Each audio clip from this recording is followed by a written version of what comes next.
है। शुरुआत उस लिहाज से करेंगे टाटा स्टील बिग बॉय से। टाटा स्टील में अपेक्षा थी कि इस बारी दरअसल नंबर्स कुछ फीके रहेंगे, दबाव देखने को मिलेगा मुनाफे में, और ठीक वही हुआ है। करीब 2 गुना मुनाफा घटता हुआ 554 करोड़ के आसपास का मुनाफा है। एक्सपेक्टेशन 942 करोड़ की थी, तो वहां पर एक बिग डिसअपॉइंटमेंट है। एक एक्सेप्शनल लॉस आया है करीब 594 करोड़ का, इसीलिए हमने देखा है इतना प्रेशर।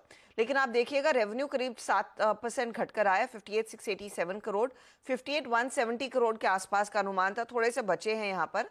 इबिट्टा में करीब 9% की गिरावट है, 6,600 करोड़ का इबिट्टा, 6,180 करोड़ का अनुमान था। मार्जिन्स कॉन्ट्रैक्ट नहीं हुए हैं। एक्सपेक्टेशन थी कि मार्जिन्स 10%, 10.9% के आसपास आएंगे।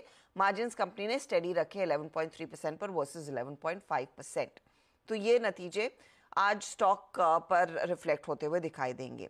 दूसरी तरफ वायदे बाजार में बहुत स्ट्रॉन्ग सेट जिसका आया है वो है कमिंस इंडिया।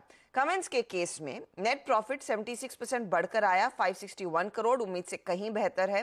रेवेन्यू में 20% तक की वृद्धि देखने को मिली, 2,316 करोड़ के आसपास का, ये भी एक्सपेक्टेशन से बेहतर।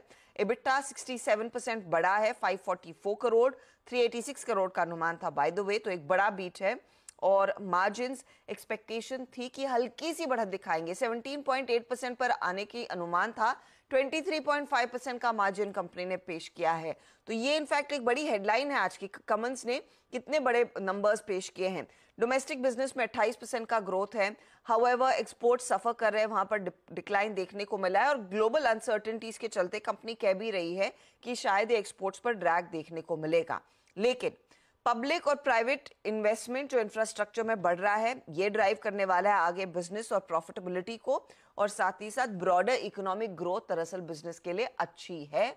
तो वो अच्छी कमेंट्री कमेंट्स की तरफ से आई है।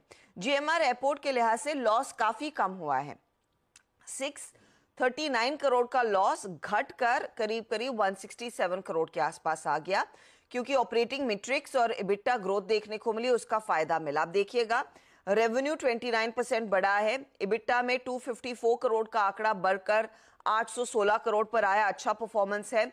मार्जिन्स 33%, 13% से बढ़कर 33% के मार्जिन्स, बहुत बढ़िया परफॉर्मेंस कंपनी की तरफ से देखा है। Domestic passenger traffic, international passenger traffic सब बड़े हैं, और वो एक अच्छा संकेत है कंपनी के लिए। अब आते हैं बाटा पर। बाटा के केस में प्रॉफिटेबिलिटी कॉन्ट्रैक्ट हुई है, 3% की गिरावट वहां पर देखने को मिली। रेवेन्यू फ्लैट है, 2-2.5% का ही इजाफा।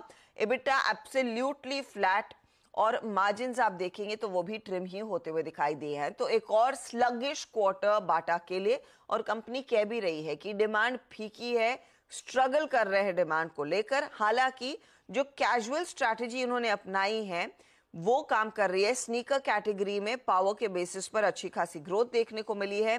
ज्यादा स्नीकर स्टूडियोज इन्होंने इस क्वार्टर में खोले, और ऑप्टिमिस्टिक है कि यहां से अब डिमांड रिवाइवल होती हुई दिखाई देगी। तो ये उम्मीद इनकी है कि FY25 में डिमांड थोड़ी सी पिकअप करेगी।